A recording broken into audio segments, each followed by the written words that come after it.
पत्थर है वो उसको अपने अनुसार ढालकर काट कर अपने अकॉर्डिंग, जैसे एक चाकू होता है वो तीखा होता है। आज के टाइम पे हमारे पास बहुत से साधन है उसको तीखा करने के, तब कोई भी ऐसी चीज नहीं थी जिसको हम उसको शार्प कर सके, तीखा कर सके, तो इसलिए वो अपने अकॉर्डिंगली उसको यूज कर लेते थे। स्टोन को कैसे करते थे, उसके दो तरीके थे। पहला था स्टोन ऑन स्टोन, हैंड के ऊपर स्टोन, जैसे एक पत्थर यहाँ पर रखा, दूसरा पत्थर हाथ से लिया और कोई चीज बीच में रखी और उसको ऊपर ठोकर मारते थे, पूरे फोर्सफुली मारते थे, तो कोई चीज वो कट जाती थी। आज भी अगर हम कोई ऐसी चीज करें तो पत्थर के ऊपर हम रखकर उसी चीज को काट लेते हैं। तो जो मारने वाली चीज है वो भी पत्थर थी और जो रखी होती चीज वो भी पत्थर थी, यानी कि दोनों तरफ से पत्थर थे और बीच में आने वाली चीज उसमें से कट जाती थी। इस तरह से वो अपने बहुत सारे काम को जो है ना कर लेते थे, इजीली कर लेते थे। लेकिन आज की तरह उतना शार्प तो नहीं कट पाता था, लेकिन उनका काम चल जाता था, इतनी ज्यादा फैसिलिटी नहीं थी, लेकिन फिर भी वो अपने अनुसार अपने लायक बना लेते थे काटे। देन नेक्स्ट आता है प्रेशर फ्लैगिंग। इस दोनों में ध्यान दीजिएगा, स्टोन ऑन स्टोन, स्टोन के ऊपर stone. Second pressure flagging, hammer stone on film surface. अब देखिए इनमें तीन चीजें हैं। देखिए प्रेशर फ्लैगिंग, नीचे पत्थर है, पत्थर से मारेंगे और मारेंगे किस पे, पत्थर पे ही मारेंगे,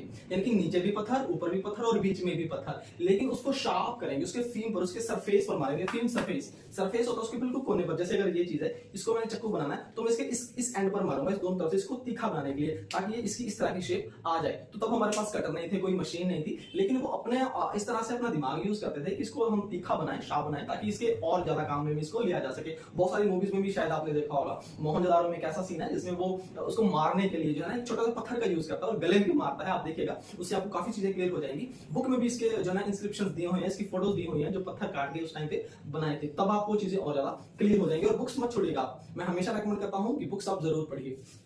देन ये दो चीजें क्लियर होगी। नेक्स्ट आता है हमारा आर्कियोलॉजिस्ट। देखिए आर्कियोलॉजिस्ट ने इन चीजों का प्रमाण कैसे दिया। देखिए हम आंखें बंद करके यकीन तो नहीं कर सकते ना, we must have a solid proof and evidences on what we can